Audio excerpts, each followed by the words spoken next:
samahan niyo po ang ating mga kapatiran. Ang ating pong Bible text ay makikita sa John chapter 16, verse 12 to 15. Ganito po ang ating mababasa sa talatang 12 hanggang 15. Konti lang po itong verses na ito, kaya madali po natin itong maiintindihan.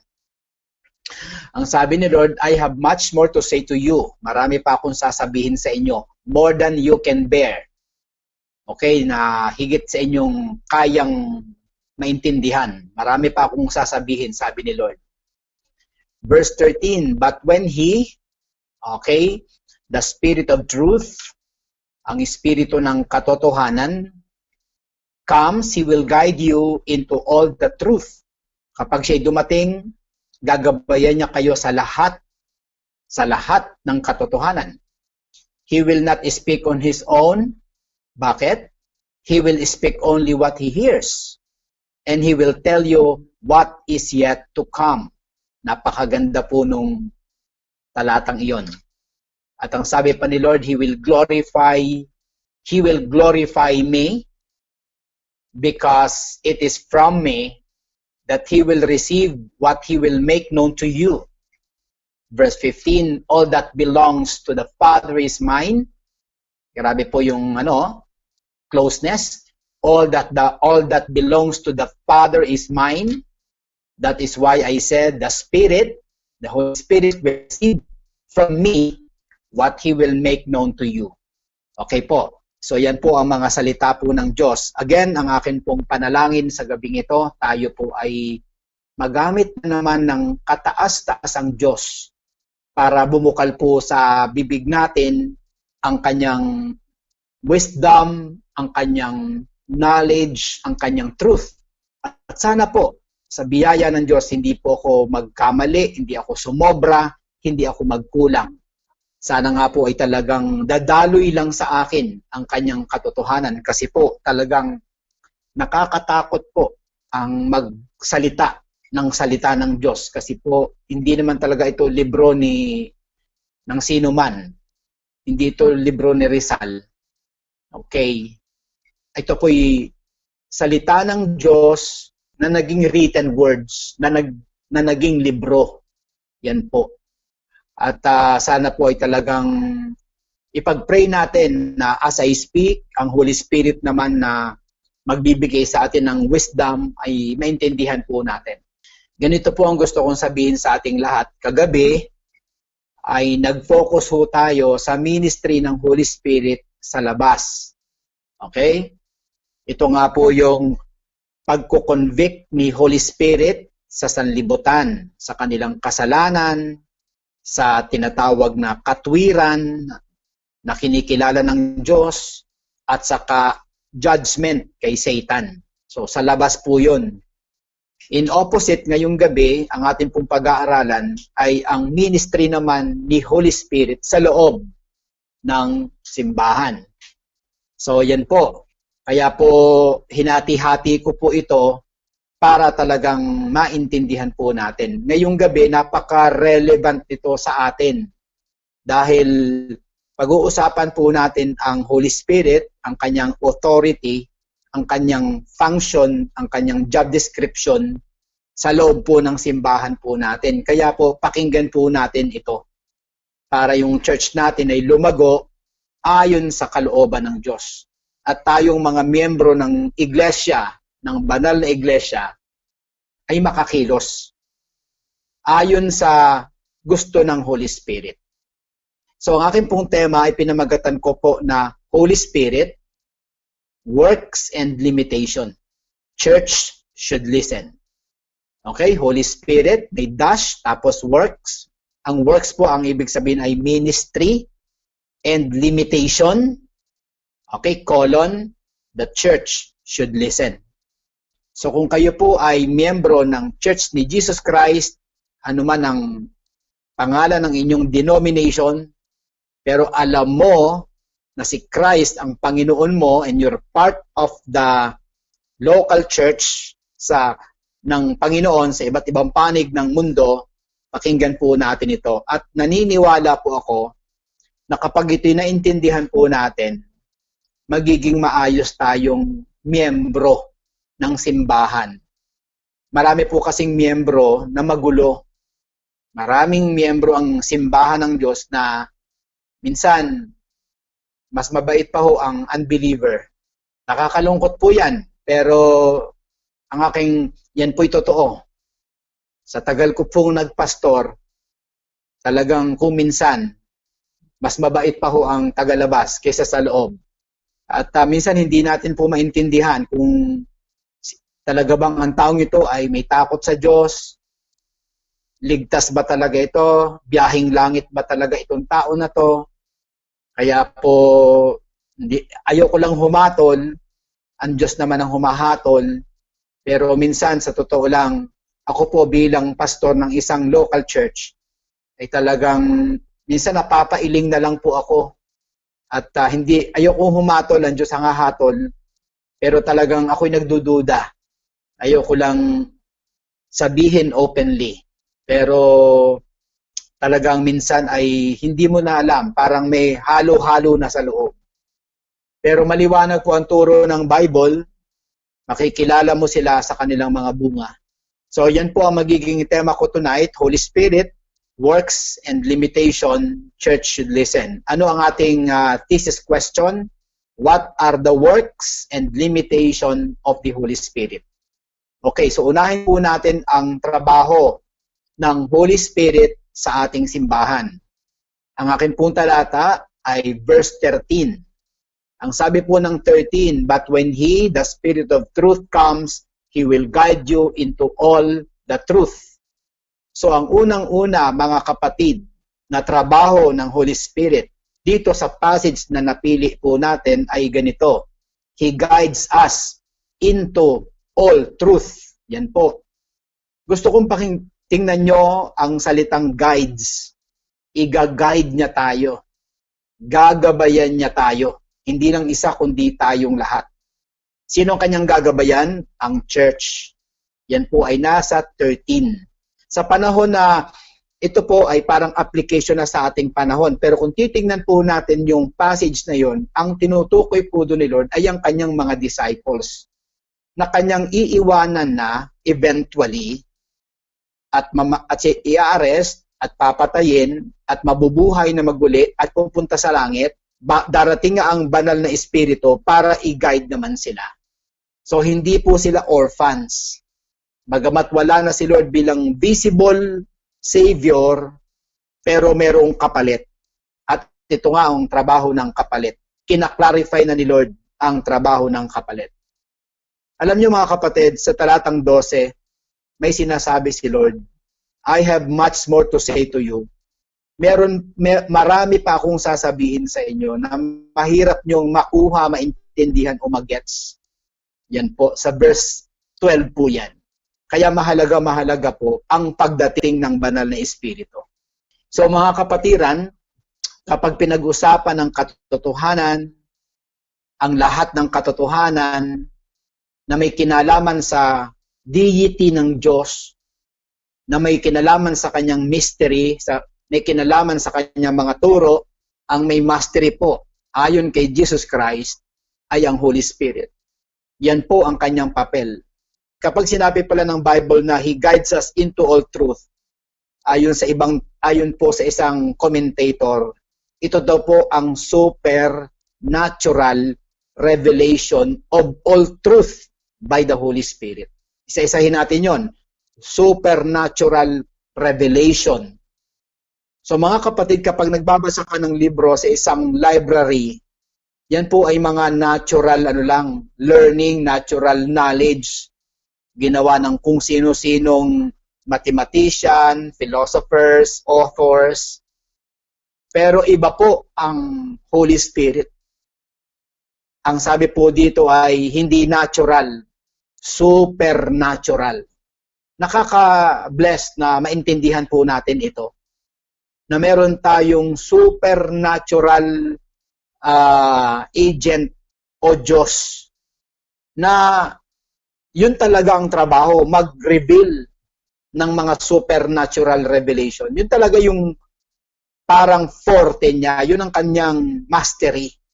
Hindi yung ano lang, mga bagay-bagay lang na nakikita natin. Hindi ba maraming mga pag-aaral ngayon, halimbawa, earthquakes, okay, mga planets, ganyan po, mga about animal kingdom, about food, lahat ngayon pinag-aaralan na eh. Although mga pag-aaral nila ay matatawag nating pabago-bago. Kita nyo po lately, narinig ko lamang, sinabi ng WHO na ang asymptomatic na tao, yung meron pong COVID pero walang simptomas, ay hindi na daw po nakakahawa. Pero matagal na idinikdik yan sa utak natin na ang asymptomatic ay delikado rin dahil nakakahawa. Lately, nagkaroon ng renouncement. Dati, sabi ng WHO, ang COVID ay hindi po airborne. After 2 to 3 weeks, nagbago na naman ang kanilang pag-aaral. Kaya nga, sa totoo lang, nung isang araw, nung marinig ko po yun sa WHO, honestly, aaminin ko po sa inyo, napatayo talaga ako. Sabi ko, ano ba yan? So mga kapatid, talagang ang learning dito sa mundo, baka mamaya negosyo yan eh. Baka mamaya yan po ay matatawag nating ano ba yun? Parang meron silang anong tawag dito? Parang usapan. So mga kapatiran, hindi natin alam ang mga nangyayari. Pero ang pinakamagandang sinasabi ko sa atin ngayong gabi, pumunta tayo sa isang revelation na pawang katotohanan, hindi nagbabago. At yan po ay ang Holy Spirit sa buhay natin. Alam niyo po, itong binasa kong verse 13 na ito po ay gusto kong idikit dun po sa John chapter 14 verse 26. Di ba binasa natin ay John chapter 16? Ngayon, kung aatras tayo ng 2 kabanata, John chapter 14, the same breath ang sinasabi ng verse na ito. Pakinggan niyo po. But the advocate, the Holy Spirit, whom the Father will send in my name, will teach you all things. So mga kapatid, dun sa verse 13 ng chapter 16, all truth. Dito naman, all things. So mga kapatid, gusto ko lamang pong ma-stretch ang ating isip, ang ating puso, tungkol kay Holy Spirit. Napakahalaga po nito. Napakahalaga po nito. Alam nyo, dapat din tayo maging well-versed dito. Alam nyo po, yung mga lawyers, well-versed po sila sa batas. Tayo po mga tunay na mananampalataya, dapat well-versed din tayo pagdating sa function, task, ministry ng Holy Spirit. Kasi kailangan natin to sa buhay natin. Alam nyo po, kapag ikaw ay lawyer, marami kang alam na batas. Puro PD. Pero pag malapit ka ng mamatay, hindi mo yun matatawagan. Pag inaatake ka ng demonyo, hindi mo mapupuntahan yung mga sinasabing yan na yung mga memorize nila ng mga lawyers na yan. Pero tayo, kapag tayo malapit ng mamatay o nasa bingit tayo ng kamatayan o may malalim tayong depression at problema, ito mga talata na to, kapag well-versed ka dito, ito yung babalikan mo. At masasabi mo talaga sa buhay mo na ito ay salita ng buhay. Salita na nagbibigay buhay. Kaya nga, maling-mali ang China na tinatanggal nila ang Bible sa classroom.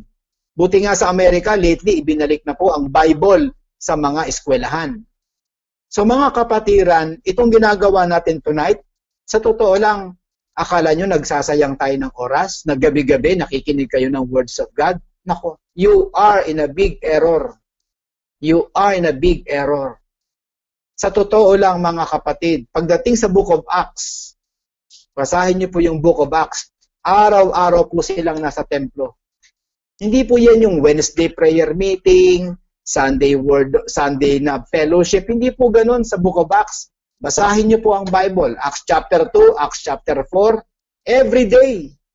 Kaya nga, nagpapasalamat ako kay COVID dahil sa kay COVID, ito po, nakakapag-preach po ako sa inyo araw-araw, gabi-gabi. Dati ang hirap mag-akay ng tao sa simbahan. Ilan lang ang nadadala natin physically sa simbahan? 120. Marami na yung 150 dito sa CBC Lakeview. Pero ngayon, mga kapatid, ang viewers natin gabi-gabi, kinabukasan umabot tayo ng 1,000 na mga tao, nightly. So, nakikinabang ang Diyos, nakikinabang tayo, nakikinabang ang ating kaluluwa. Kaya praise God talaga eh. Kaya kayong nakaupo dyan, mga kapatid, huwag niyong isipin na walang kwenta. Baka hindi mo lang alam, baka tinitrain ka na ng Panginoon for the next generation. Baka hindi mo lang alam. Basta kung ano yung pinapagawa ng Diyos ngayon, gawin nyo lang.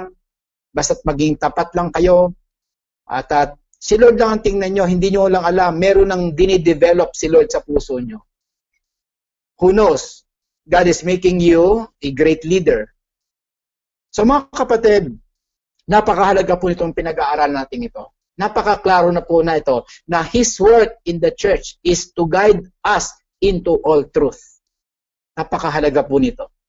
Kaya alam niyo mga kapatid, naintindihan ko na si Lord kung bakit niya sinasabi yung verse 7 na sinasabi niya, I tell you the truth, it is for your own good that I am going away. Isipin niyo sinabi yun ni Jesus Christ, it is for your own good. Sa ibang translation, ang ginamit ay, it is for your own advantage that I am going away. At ang sabi pa ng ating master teacher, unless I go away, the advocate will not come to you. So parang may transition talaga eh. Kumbaga sa trabaho, may shifting. Yan ang tinatawag namin sa theology na the economy of the economy of the Trinity. May kanya-kanya po silang trabaho pagdating sa kaligtasan. Tatandaan niyo po, hindi po ang Ama ang namatay sa krus ng Calvary. Hindi rin ang Holy Spirit ang namatay. Hindi po ang Holy Spirit ang nag-shed ng blood. Ang nag-shed ng blood ay si Jesus Christ. Ang tawag po dyan ay the economy of the Trinity. May kanya-kanya po silang function. At bilang tayo ay mga tagasunod ng Triune God, dapat talaga natuturuan tayo ng tama. Or else, maliligaw na naman tayo. Marami na hong naligaw dahil sa mga maling turo. May mga preacher dyan, babasa ng isang talata, magkikwento na ng kung ano-anong kwento na wala na sa Bible. Akala ko ba Bible study?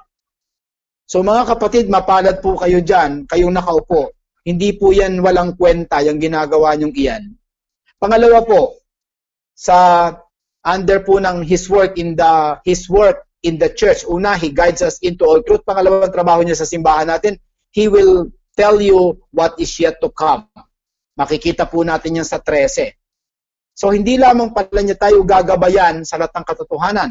Sasabihin niya pa sa atin what is yet to come. So napakahalaga pala nito ng papel ng Holy Spirit. Sasabihin niya yung what is yet to come, future. So may pagka-eschatology. Nangyari ba ito sa Book of Acts? Yes. Tingnan niyo mga kapatiran. Pakinggan niyo po ang Acts chapter 11 verses 27 to 30. Medyo mahaba po ito. 3 talata, 27, 28, 29, 30. 4 na talata. Ang sabi dito, during this time, some prophets came down from Jerusalem to Antioch. One of them, named Agabus, stood up and through the Spirit, ayun na naman, predicted that a severe famine would spread over the entire Roman world. Basahin ko, itagalog ko para lang ma-feel nyo, maramdaman natin yung binabasa ko. Sabi ng 28 one of the prophets named Agabus stood up, tumayo, and through the Spirit, predicted ng hula na may isang severe famine, merong matinding gutom ang darating ang mag-i-spread sa entire Roman world. At ang sabi na meron ditong side comment, this happened during the reign of Claudius. Verse 29, then the disciples, as each one was able, decide to provide help for the brothers and sisters living in Judea. They did this, sending their gift to the elders by Barnabas and Saul. So, meron silang ginawang preparasyon. So, mga kapatiran, kita po natin dito yung sinasabi ng verse 13. Anong trabaho ng Holy Spirit? He will tell you what is yet to come. Yan po ay sa Book of John. Kung a-advance tayo sa Book of Acts, nangyari nga pala ito through the power of the Spirit. Alam ko mga kapatid na marami sa atin ang nagdadalawang isip dito kung paniniwalaan ba natin to o hindi. Pero one thing is sure para sa akin. Nangyari ito sa panahon ng New Testament. Nangyari ito sa Book of Acts. Nangyari talaga yung sinasabi ng Bible sa Book of John. Nasasabihin ni Holy Spirit what is yet to come. Ang tanong natin, possible pa ba ito sa panahon natin? Ako po mga kapatid, ang paniniwala ko, possible. Possible pa rin na ang Holy Spirit ay magbigay sa atin ng mga specific na mga senaryo. Pero siyempre, kung sasabihin yan sa atin ng Holy Spirit, yan po ay titingnan pa rin natin sa Scripture. Pero naniniwala po ako na ang Diyos ay hindi natin pwedeng ikahon, na hindi na siya pwedeng magbigay sa atin ng mga warnings sa mga darating na panahon. Pero kung warning at warning lang ang kailangan natin, Bible, andyan na po ang warning. Kung kailangan po natin ang mga prophecy, ang mga mangyayari in the future, well, nasa Bible na rin po yan. Kapag sinabi sa atin ng Holy Spirit daw na meron daw bagyo, lindol, well, palagi ko hindi na magsasalita si Holy Spirit ng ganyan kasi nakasulat na rin naman po yan sa Scripture. But anyway, lagi ko pa rin binibigyan ng hedge na posible pa rin na ang Holy Spirit ay magsalita sa isang tao, sa isang specific na panahon. Sapagkat marami ako nababalitaan, mga kapatiran, sa China, na bawal ang Biblia, na nakakaranas sila ng mga kapahayagan mula sa Holy Spirit, mga panaginip. In fact, may mga nabuborn again sa Middle East, mga kapatid, sa mga lugar na talagang bawal ang Biblia, may mga nakakaranas ng conversion sa pamagitan ng mga pangitain. At nagte-testify sila sa YouTube. Pwedeng totoo, pwedeng hindi, pero pwede kong sabihin mga kapatid na ang Diyos ay hindi po pwedeng malimitahan. Ang Diyos ay Diyos, mga kapatid. In fact, pwede gamitin ng Diyos kahit ang bata, kahit ang isang panaginip, ang isang maliit na babasahin para ang tao ay makakilala kay Lord. Okay, so mga kapatid, hanggang dyan po ako. Pangalawa pong trabaho ng Holy Spirit ay sa verse 13 nakita ko rin ang kanyang limitations. Tingnan niyo po ito po medyo interesting. Bakit ko sinasabing limitation? Baka napaangat ang inyong puwet nang sabihin ko na ano ang isa sa mga trabaho ng Holy Spirit. Gusto kong ipakita mga kapatid ang isang aspect na baka sa atin ay baka ma-misquote niyo po ako, kaya nais kong ipaliwanag ito ng maayos. Pero sa verse 13, ito po ang nakasulat. Pakinggan niyo po ang 13. But when He, the Spirit of truth, comes, He will guide you into all truth. He will not speak on His own. He will speak only what He hears. Tingnan niyo mga kapatid yung salitang He will not speak on His own. He will speak only what He hears. Ano ang limitations na nakikita ko dito ni Holy Spirit? He will speak only what He hears. Ang sasabihin lang ni Holy Spirit sa church ay ang kanyang narinig. Mga kapatid, ganito po. Basta lahat ng ating binabasa rito, lagyan nyo ng kahalagahan at paniniwala. Especially ito ay salita ng Bible, salita ng Lord, salita ni Jesus Christ. Basta't ang sabi ni Jesus Christ ay ganito. Ang sasabihin lang ng Holy Spirit sa inyo ay ang kanyang narinig. Yun po mga kapatid. Ibig sabihin, philosophically speaking, hindi niya pwedeng sabihin ang hindi niya narinig. Kaya yun ang sinasabi kong limitasyon ng Holy Spirit. Ang sasabihin niya lang sa atin ay ang kanyang narinig. Okay. Ang tanong, narinig kanino? Narinig ni Holy Spirit kanino? Hindi naman sinabi ng Bible kung yung narinig niya sa Father o narinig niya kay Jesus Christ. But my assumption is yung narinig ng Holy Spirit dun sa level nila, sa level ng pagka-Diyos, sa Trinity. At gusto kong isingit agad na yung salitang He will speak only what He hears, ang sasabihin niya lang ay yung narinig niya sa Trinity, ay hindi yun limitasyon para sa akin.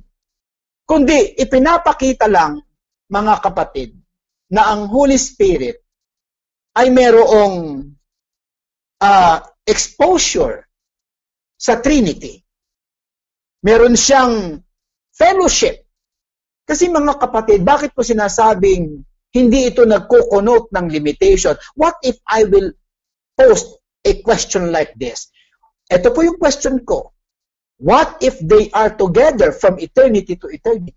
And that is true. Tatandaan niyo mga kapatid, ang sabi ng Bible, ang sasabihin lang ni Holy Spirit ay ang kanyang narinig. Pero ang tanong, ano ang kanyang narinig? Ilang taon ba sila magkakasama? Hindi po taon, mga kapatid. Kasi mga kapatid, halimbawa po, ito po yun. Pakita ko sa inyo. Ito yung time, human time. Ito po yung existence ng tao. Dito po nagsimula ang time, yung 24 oras hanggang dito. Pero ito po yung tao lang, existence po natin. Merong past, present, and future hanggang dito po. Pero umatras ka dito sa eternity past, walang time dito. Magkakasama na po sila eh. Darating ang panahon, sa langit, titigil na rin ang time. Eternity na po, mga kapatid. Ang tanong ay ganito, ano ang narinig ng Holy Spirit? Eh di yung pinag-usapan nila sa eternity to eternity. At yun lang ang pwede niyang sabihin. Pero I tell you, sandamakmak na dami yun. At hindi niya pwedeng sabihin ng kasinungalingan kasi hindi yung bahagi ng Trinidad. Yun ang kanyang limitasyon. Na doon lang siya sa lahat ng kanyang narinig. Remember, God has no beginning and God has no end. Kaya isa pang tanong ko, ano kaya ang usapan sa level ng Diyos? Napakalalim po noon, mga kapatiran. Ano kaya ang usapan sa level ng Diyos nang wala pa tayo? Eh di, lahat ng katotohanan, mga kapatid. Pangatlong trabaho, mga kapatid, His work for Jesus. Tingnan nyo tatlo na po ito. Ang pinag-uusapan natin ay trabaho at limitasyon ng Holy Spirit. Natapos na po ako sa unang trabaho, His work in the church. Pangalawa, His limitation. Pangatlo, His work for Jesus. Verse 14. Anong sabi ng verse 14? Tingnan nyo po ito. Very clear. He will glorify me. Si Jesus Christ ang nagsasabi, He referring to the Holy Spirit, sabi, si Holy Spirit will glorify me. Alam nyo, mga kapatid, napakatindi po nitong verse 14 na to. Kaya nga, kapag may mga preacher dyan, okay, na hindi niya gino-glorify si Lord Jesus Christ, sabi, mag-isip-isip po tayo. Dahil baka hindi yung Holy Spirit ang kumikilos dun sa preacher. Because ang sabi mismo ng ating Master Lord, Master Teacher, He will glorify me. Tingnan niyo mga kapatid, ang close connection nila. Mga kapatid. Why? Tingnan niyo. Ang tanong natin, ano ang theology? Bakit sinasabi na He will glorify me? Alam niyo, sabi mismo ni Jesus Christ, sabi niya, because. Grabe ito. Pakinggan niyo po. Because it is from me that He will receive what He will make known to you. Dahil lahat pala ng meron si Holy Spirit na natanggap ay nanggaling kay Jesus Christ na ngayon naman ay ipinapaliwanag sa atin ni Holy Spirit. Kaya mga kapatid, paano kaya ang mga churches? Guys, pakinggan niyo po ito ha. Paano kaya ang mga churches na walang emphasis sa Holy Spirit? Tingnan niyo lang po ito sabi ko. Tingnan niyo po kung tama ang tinuturo ni Pastor Jim. Tingnan niyo po kung ako po'y bulaan dito. Ito naman yung aking perception lang. Ang question ng aking utak ay ganito. Paano kaya ang mga simbahan na hindi ini-emphasize ang Holy Spirit? Nandiyan ang Iglesia ni Cristo. Nandiyan ang Jehovah's Witnesses. Nandiyan ang Seventh-day Adventist. Tanong ko lang ito, mga kapatid. Ako naman ay ordinaryong tao lang na nagtatanong. Pero bilang ako po ay laging biblicist, ako'y biblicist, Biblia, biblical. Na ito po yung question ng aking pag-aaral. Paano kaya ang mga simbahan na walang emphasis sa Holy Spirit? Ang sabi dito, mga kapatid, ang trabaho pala ni Holy Spirit ay i-glorify si Jesus Christ dahil lahat ng meron at natanggap si Holy Spirit ay galing din kay Jesus Christ na si Holy Spirit ay dapat committed na ipaalam ito sa atin. Kaya nga mga kapatid, kapag nagpipreach ang pastor, dapat talagang si Holy Spirit ang kumikilo sa kanya. At isang bagay lang ang napansin ko at dapat nating ilagay sa puso natin. Kapag ang preacher ay hindi Christ-centered, baka hindi Holy Spirit ang kumikilo sa kanya. Dahil yan ang maliwanag na nakikita ko sa talatang 14. Ang trabaho ni Holy Spirit hindi lamang gabayan tayo sa lahat ng katotohanan, kundi may trabaho pa siya vertically, and that is to glorify the Lord Jesus Christ. Napakaganda po nito. Remember mga kapatid, bigyan ko lang kayo ng konting segue, bakit kaya ganiri? Bakit kaya ang ministry ng Holy Spirit ay i-glorify si Jesus Christ? Because guys, kung pupunta kayo sa John 1:45, ipinakikita doon that Christ was the theme of the Old Testament as the New Testament claims. Pakita ko lang sa inyo sandali ha. Bantayan nyo po ito mga kapatid. Pasensya na po kayo. Nadagdagan ng oras ko pero hindi po tayo sasama. Hindi po tayo sasama dito. Magiging maayos tayo mga kapatid. Ang sabi ng 1:45, ganito po yun. Ang sabi ng Bible, okay, 1:45, Philip found Nathanael and said to him, "We have found him of whom Moses in the law and also the prophets wrote, Jesus of Nazareth, the son of Joseph." Natagpuan na namin ang sinasabi ng Old Testament. Si Jesus Christ ang tema ng Old Testament. So mga kapatid, grabe po. Ito pa. Sabi ng verse 15, all that belongs to the Father is mine. Tingnan niyo po ito mga kapatid. Lahat daw ng meron ng Diyos ay sa akin. Sabi ni Jesus Christ. Talagang mag-ama po mga kapatid. Tapos, ito namang lahat na, kaya tapos sabi naman ni Lord, that is why I said, the Spirit will receive from me what He will make known to you. Ay, ganda po ng ikot. Napansin nyo?